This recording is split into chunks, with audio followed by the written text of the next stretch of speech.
Bonjour à toutes et à tous, c'est Romain Daubry de la salle des marchés de Bourse Direct pour l'analyse graphique et le brief du mercredi cette fois-ci.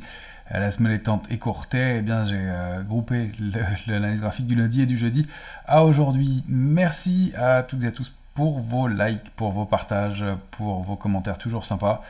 En tout cas très globalement, et puis pour le suivi, pensez toujours à vous abonner à la chaîne Bourse Direct YouTube et à nos comptes Twitter respectifs sur lesquels vous trouvez des suivis de marché. C'est là notamment où j'avais indiqué la possible consolidation du marché avec fausse sortie par le haut de ce diamant le jour de l'échéance des marchés dérivés, et puis un retracement et un niveau de retracement qui pour l'instant a été idéal sur le CAC 40 cash, 7385 points. On est descendu un tout petit peu plus bas et on rebondit un tout petit peu pour l'instant en amont de gros rendez-vous. Voilà, on a un calendrier qui va être très dense dans les 24 heures à venir. Nous sommes donc le 3 mai, il est 14h45, mercredi 3 mai, et donc la Fed va terminer sa réunion ce soir. À 20h, on va connaître sa décision sur les taux. Très probablement 25 points de base de hausse attendue, peut-être la dernière hausse avant une pause pour le mois de juin. C'est le consensus en tout cas. Certains anticipent même une baisse des taux d'ici la fin de l'année aux États-Unis. Je ne suis pas sûr que ce soit le cas. On va voir comment se comportent les marchés et on va voir quel va être le discours de Jerome Powell après cette annonce, donc vers 20h30, moment auquel il va donc donner plus d'éléments sur l'évolution de la politique monétaire. Moi, je penche plutôt pour le fait qu'il se laisse un peu la porte ouverte pour les semaines à venir. Globalement, les marchés accueillent plutôt bien la séquence et on va voir comment ça va se passer ce soir. Demain, on aura la réunion de la BCE, la Banque Centrale Européenne, et sa décision aussi sur les taux. Puis demain soir, jeudi, la publication des chiffres d'Apple, ça va être un test important évidemment aussi pour le marché. Et enfin, vendredi, les chiffres mensuels de l'emploi aux États-Unis, l'enquête ADP est ressortie aujourd'hui, très au-delà du consensus. Le marché n'a quasiment pas réagi pour l'instant. L'enquête ADP, c'est l'enquête privée. Vendredi, ce sera l'enquête gouvernementale qui est plus importante, bien entendu. Et donc des éléments intéressants à suivre. La semaine prochaine, on se parlera d'ici là, mais le calendrier n'est pas très chargé de mémoire. On n'a plus grand chose, je vérifie. L'indice des prix à la consommation, ce sera le gros chiffre, donc le chiffre de l'inflation, mercredi aux États-Unis. La saison des publications va toucher un peu à sa fin. On a encore quelques grosses publications d'ici la fin de la semaine à Paris. Pour l'instant, Stellantis et BNP qui ont publié aujourd'hui, ont publié largement au-delà du consensus. Reste que les résultats sont accueillis un peu fraîchement pour l'instant. On est aussi un peu prudent, séquence de consolidation comme on l'avait escompté. Du côté des marchés dérivés, sur les futurs, on a un petit peu de pression baissière sur le futur CAC 40. Plus de 7% depuis l'échéance des marchés dérivés du 21 avril. Donc un petit peu de pression baissière qu'on ne peut pas négliger. Ça, c'est quand même assez significatif. Reste que sur l'Eurostoxx, c'est simplement 1,88 de pression baissière dans un mouvement de 2,60% de baisse. C'est pas beaucoup. Pour moi, ça s'assimile. L'Eurostoxx c'est beaucoup plus gros que le CAC 40. On le rappelle, c'est 20 fois plus gros. Pour moi, ça s'assimile plus à une petite pression spéculative en amont de résultats importants et puis de publications importantes. Et puis surtout, post-accélération haussière marquée et donc un peu de spéculation à la baisse. Pour l'instant, le mouvement se fait de façon très canalisée. On va voir que les niveaux, pour l'instant, sont parfaitement respectés. En revanche, sur les indices américains, sur le S&P, l'indice a progressé, lui, pendant que nous, on consolidait, plus 0,6% depuis l'échéance à peu près, mais avec une position ouverte qui a progressé, elle, de plus de 4%. Donc, il y a une divergence entre les deux régions, si on peut dire. En tout cas, le CAC 40 est beaucoup plus petit et a enregistré un peu de pression baissière. C'est peut-être plus de la spéculation.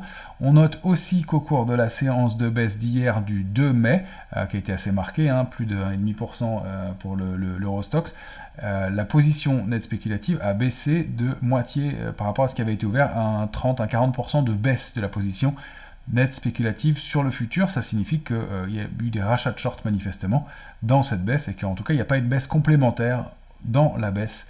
Donc pas de pression baissière complémentaire dans le mouvement de baisse du 2 mai sur l'Eurostoxx. Donc c'est important, c'est un signal intéressant et on rebondit pas mal aujourd'hui, même si encore une fois on reste prudent en attendant la décision de la Fed ce soir.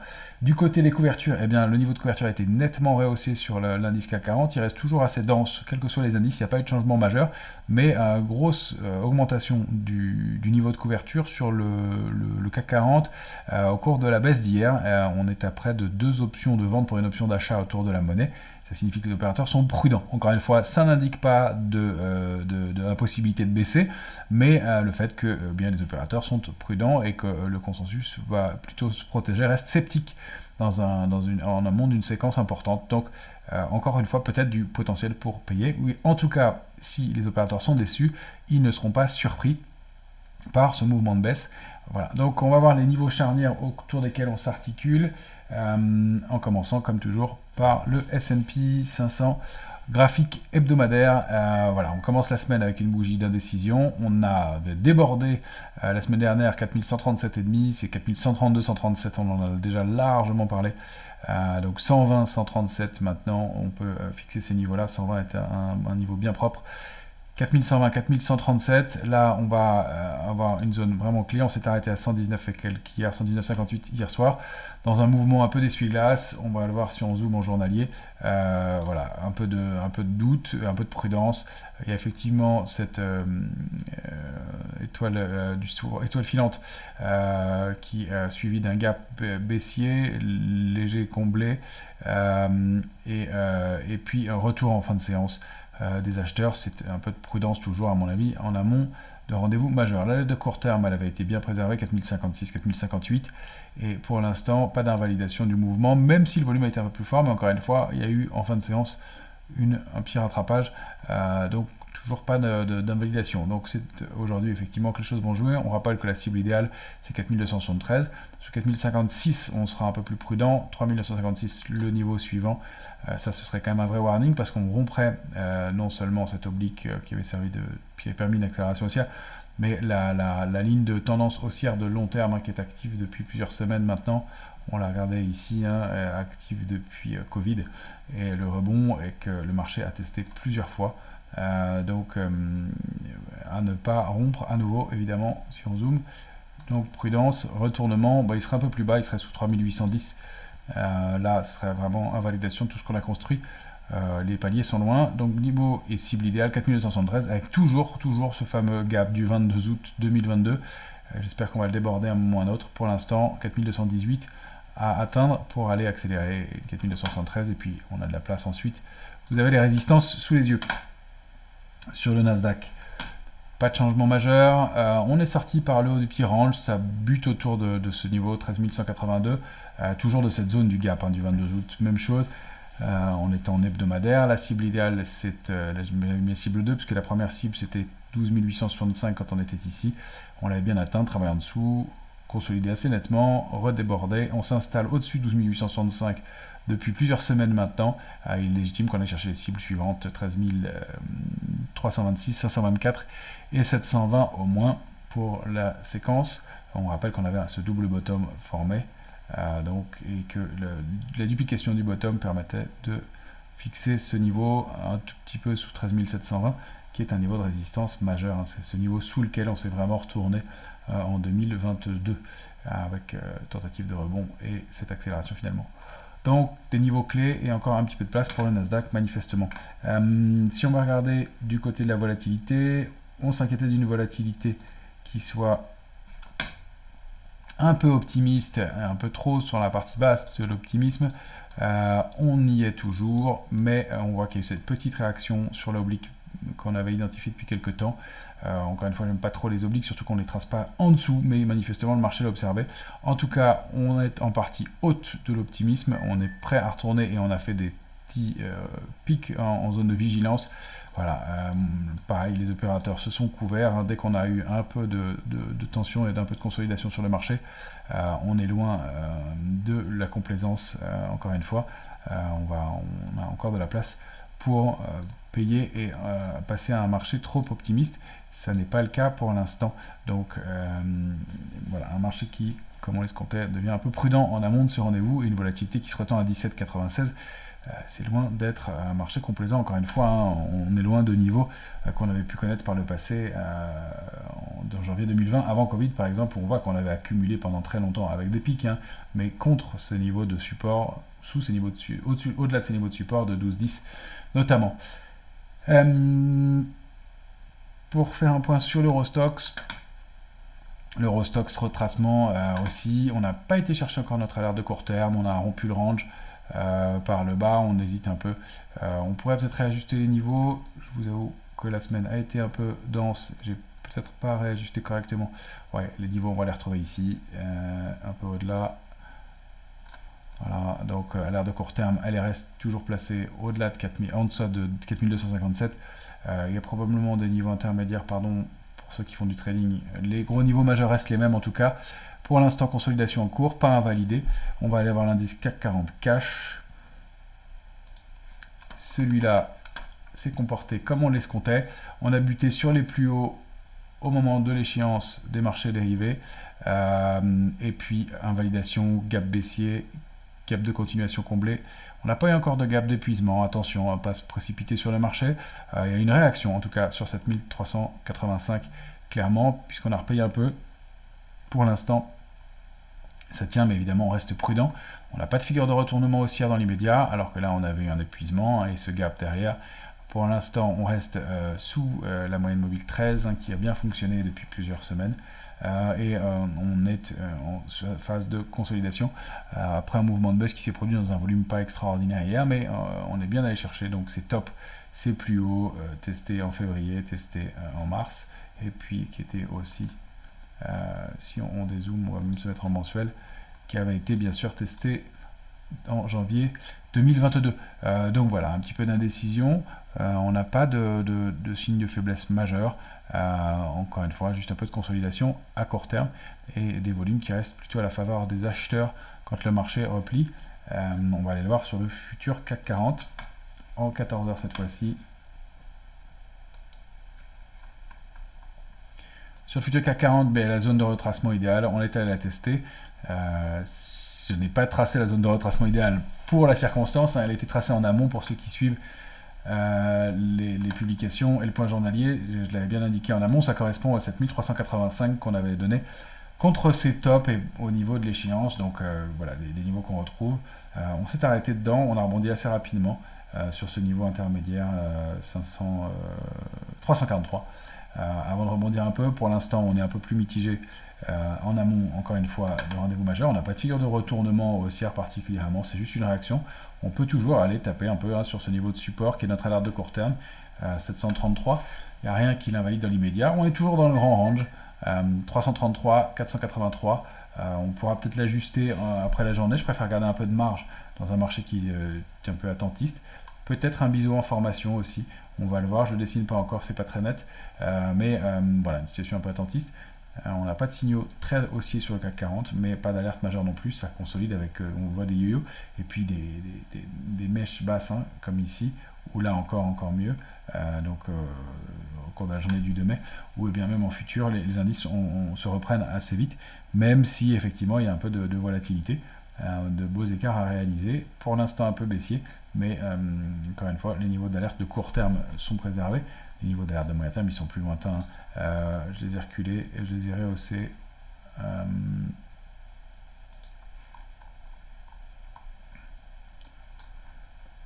Entre 223 et 158. Hein, vraiment, ça serait vraiment pas la zone à enfoncer. Déjà 333, on a bloqué en dessous pendant plusieurs semaines. On a fini par le déborder. Ce serait pas un bon signal de repasser en dessous, mais pas d'alerte majeure tant qu'on défend cette zone-là. 158, 223 sur le futur CAC 40. Voilà, dans l'immédiat. Je voulais vous montrer aussi le Nikkei qui surperforme bien en ce moment. Le Nikkei, il est là.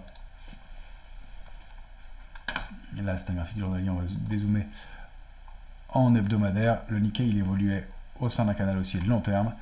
Il a accumulé depuis plusieurs mois, hein, depuis 2021, sous cette oblique qui a bien fonctionné, hein, une fois, deux fois, trois fois. Et là, on l'a débordé et avec un gap haussier cette semaine.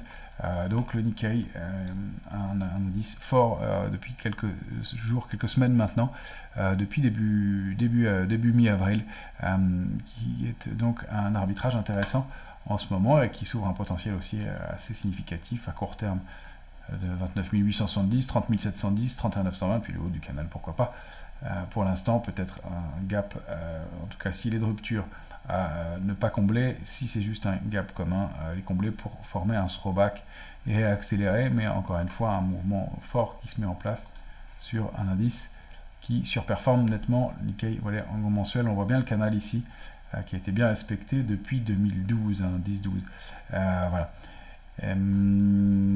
Par ailleurs, l'or accumule et continue à bien se comporter. Là, on est en mensuel au-delà de 1977, pas de retracement pour l'or. On espérait un petit niveau de retracement, mais toujours solide. Donc, on s'est renforcé sur l'or dans ce contexte. On table probablement déjà sur un arrêt de la hausse des taux. On a cette petite oblique à surveiller en cas de rupture, petit retracement, mais encore une fois, ça fait partie des actifs forts du moment. L'argent, toujours, on ne se précipite pas, mais on surveille quand même le débordement de 25-32. Des bougies d'indécision, encore une fois, dans l'idéal, la zone située entre 24 et 24-40 pour repayer, ou sinon, si on se réinstalle au-delà de 25-32 pour aller chercher des cibles qui sont bien plus haussières. Ça, c'est du vraiment moyen-long terme, mais encore une fois, les métaux précieux, vous savez qu'on est très positif dessus, notamment pour cette fameuse transition énergétique. Je voulais aussi zoomer sur quelques valeurs. Alors on va prendre des grosses capitalisations. Déjà, Eurofins qui a une configuration intéressante, Eurofins scientifique, qui est là. Eurofins. Alors là, son graphique plus simplifié, mais il y avait un biseau baissier, elle en est sortie. Elle a accéléré en range, elle est repassée en dessous dans la borne basse. Elle défend pour l'instant et elle préserve ce niveau de support majeur, donc situé au-delà de 60 tout simplement. Et elle accumule, il y a ce petit rounding bottom. On voit ces grandes mèches basses, on est en hebdomadaire. C'est plutôt pas mal comme configuration. Et on voit pour moi une accumulation dans un mouvement un peu en haute vague, avec donc un peu d'indécision, mais une accumulation et des volumes qui sont clairement à la main des acheteurs, avec des journées haussières qui sont pas mal. Donc un titre qui est très en retard, pas mal de traits tracés en journalier, mais un titre qui est très en retard, qui a un potentiel de rattrapage important, qui pourrait prendre le relais pour des titres et des valeurs, des grosses capitalisations qui paraissent maintenant un petit peu chères pour des titres comme les valeurs du luxe qui ont consolidé comme on l'avait proposé d'ailleurs dans les vidéos précédentes. Une autre valeur qui donne une configuration intéressante à surveiller, c'est Worldline. Elle se situe soit, comme on veut le voir, dans un triangle, en plein milieu pour l'instant. L'annonce suite à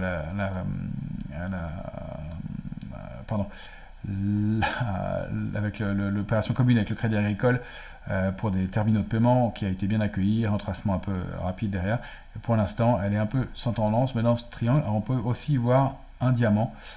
Diamant, c'est une figure assez rare. On a une ligne sur le CAC 40 qui a été invalidée finalement, mais voilà, cette possible structure avec qui est une figure de retournement, le diamant. Triangle, normalement figure de continuation, dans 60% des cas, 40% c'est de la hausse, sauf que quand on regarde sur les mouvements de hausse liés à l'annonce avec le Crédit Agricole, les volumes étaient nettement à la main des acheteurs, et puis on a ces mèches basses, ces réactions fortes, donc ça fait partie des titres qu'on peut surveiller pour repayer, pourquoi pas par la suite. Et puis une dernière parce qu'on a été malheureux sur Dassault. Je crois qu'on a été stoppé, toujours valeur forte aussi du moment, on a été stoppé sur Dassault vraiment quasiment au plus bas. C'est une position qu'on avait depuis peu de temps en investisseur. Vous voyez que on disait que la publication des résultats a été sanctionnée, quelques jours après, quelques heures même après, le titre est revenu sur ses cours assez rapidement. Il n'y a quand même pas de pression baissière, même si on considère que le titre est un peu cher. Je crois qu'il se paye 39 fois les bénéfices pour 2024, un peu cher. C'est quand même une sanction technique brutale et ça a été repayé assez vite. Et on est en train de repasser l'oblique baissière mensuelle. On essaye en tout cas, on s'installe au-dessus en ce début du mois de mai. pour l'instant, même si ça reste timide aussi, donc du potentiel. Mais ce sur quoi je voulais insister, c'est sur pas mal de small et mid caps sur lesquels on a décidé d'entrer. Alors je vais prendre une des plus compliquées, des plus spéculatives, mais qui présente du potentiel, c'est Guerbet. Guerbet, c'est de l'imagerie médicale, c'est assez spécialisé. C'est une boîte qui fait pas grand chose depuis longtemps, vous voyez qu'elle sous-performe, mais on considère dans ce marché, si vous voulez, qu'on va devoir essayer de trouver des sociétés qui sous-performent et que les small et mid qui sous-performaient vont pouvoir voilà, donc c'est dans l'imagerie médicale et ils permettent de fabrication et commercialisation de produits de contraste destinés à l'imagerie médicale, voilà, pour être plus clair. C'est un titre qui a donc sous-performé très nettement depuis plusieurs semaines, plusieurs mois, mais dont on pense que le potentiel de rattrapage est assez intéressant. Elle réagit en tout cas sur un niveau technique, donc c'est plus un pari dans les médias, mais les résultats sont pas trop mal, et elle réagit depuis quelques jours, quelques semaines sur un niveau avec une fois encore ses mèches basses. Donc en hebdomadaire, il n'y a pas de signal d'achat, c'est plus en journalier qu'on a cette structure possible en biseau, et on a aussi un des signaux les plus importants de l'analyse graphique. On a cette triple divergence de MACD qu'on voit bien ici, point bas ici, point bas là, point encore plus bas ici, et pourtant le MACD fait des plus hauts ici, là aussi, et encore une fois, même il passe dans le vert au moment de croiser ici. Alors le signal n'est pas complètement déclenché, même si on a failli sortir. Je suis devant le dessin, pardon, vous n'allez pas voir, ça va être mieux comme ça. Donc triple divergence, je la remontre, baissier, baissier, baissier, et MACD, l'histogramme qui repaye, qui repaye, qui repaye. Donc on va essayer plutôt, pour dans les jours, dans les semaines qui viennent, de s'orienter vers une stratégie plus small et mid caps, parce qu'encore une fois, le potentiel, en dehors de quelques bancaires ou automobiles qui sont à un niveau de valorisation faible, paraît peut-être un peu épuisé, et on a pas mal de configurations sur des small et mid. On a réussi quelques-unes sur SK, on a fait de beaux arbitrages, on en a fait aussi sur Compagnie des Alpes, on en a fait sur quelques valeurs comme ça, et on va essayer de trouver des valeurs. On voit que Ubisoft se comporte bien depuis plusieurs semaines, donc trouver des valeurs comme celle-ci sur lesquelles on a des configurations graphiques qui peuvent être intéressantes et avec un potentiel de rattrapage important, alors qu'on est aussi encore sur les indices, mais on considère que le potentiel est limité sur les valeurs les plus fortes, même si vous voyez qu'il y a des titres qui sont susceptibles de rattraper. Alors parmi celles que je voulais vous montrer aussi aujourd'hui, et sur laquelle on peut regarder, alors encore une fois, c'est plus très spéculatif, pas toujours très liquide, ça dépend du profil de chacun. J'insiste sur le risque par rapport à ces valeurs-là, mais des valeurs comme Balio. Balio, là vous l'avez en journalier, en mensuel, hein, c'est vraiment des recoveries, hein, elles ont beaucoup baissé, mais elle a cessé de baisser, Balio, depuis novembre dernier, avec des pics, beaucoup de volatilité. Donc attention, ce ne sont pas des titres très liquides, c'est vraiment des presque penny stocks, hein, 58 centimes, mais on voit qu'il se passe quelque chose depuis quelques jours, quelques semaines. Alors encore une fois, hein, dans ces cas-là, on n'a pas nous encore franchi le pas, hein, pour info d'expert, donc c'est plus à surveiller. Elle a déjà pas mal payé, elle prend 10% aujourd'hui, mais avec un volume effectivement qui est en hausse et un signal d'achat qui est proche d'être déclenché. Elle est dans ce petit triangle, on voit qu'elle évolue au-delà de ce gap et de cette oblique haussière dans un triangle, et manifestement il y a une accumulation qui se fait en partie haute. Ce sont des potentiels de hausse, pourquoi pas intéressants dans les jours, dans les semaines qui viennent. Encore une fois, très spéculatif, pas très liquide, attention, on met tous les warnings qui sont de rigueur pour ce genre de titre. Un titre sur lequel on est entré en revanche, qui a donné des signaux depuis plusieurs jours, on a patienté un petit peu pour confirmer, mais on a Nacon, là que vous avez en journalier. De la même façon, si on dézoome en hebdomadaire, voilà, elle baisse quand même et elle sous-performe depuis 2021.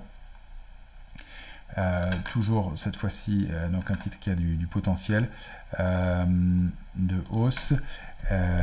Elle est donc dans un trading range depuis maintenant octobre dernier. Elle a cessé de baisser, elle a même débordé cette oblique baissière. Alors l'oblique, elle est bien propre, hein. Un point haut ici, un autre là, un troisième là. Elle repasse, elle déborde cette oblique baissière depuis quelques jours, et donc on a cette structure. Alors elle n'est pas très propre, mais ce sont des valeurs, petites valeurs aussi, avec un peu plus de liquidité quand même, mais voilà, il y a peut-être cette structure donc en épaule tête, épaules, un peu tordu, je vous l'accorde, mais il y a cette oblique en journalier qui a l'air d'avoir fonctionné et au-delà de laquelle elle a l'air de vouloir accélérer avec des volumes en hausse depuis plusieurs jours. Ça fait partie des valeurs qu'on va surveiller, qu'on va essayer d'exploiter en recovery sur des marchés qui, encore une fois, nous semblent offrir du potentiel à court ou moyen terme. Voilà, quelques exemples de titres qu'on a choisi, sur lesquels on a choisi d'entrer ou sur lesquels on va rentrer dans les jours ou dans les semaines qui viennent. Mais donc une stratégie qui peut nous être intéressante, voilà, même si on ne se ferme pas la porte pour les grosses capitalisations, bien entendu, tant qu'on aura des signaux importants. Moi, je reste toujours avec un petit biais value dans ce marché. Je crois qu'il y a encore des choses à faire de ce côté-là pendant les jours ou semaines qui viennent. En attendant, donc des publications ce soir qui vont être clés évidemment pour les marchés. Je vous souhaite une excellente fin de semaine à tous. Prochain point journalier, on le fera mardi ensemble. Mardi donc dans une petite semaine. Et d'ici là, portez-vous bien et soyez prudents et très bonne fin de semaine à toutes et à tous.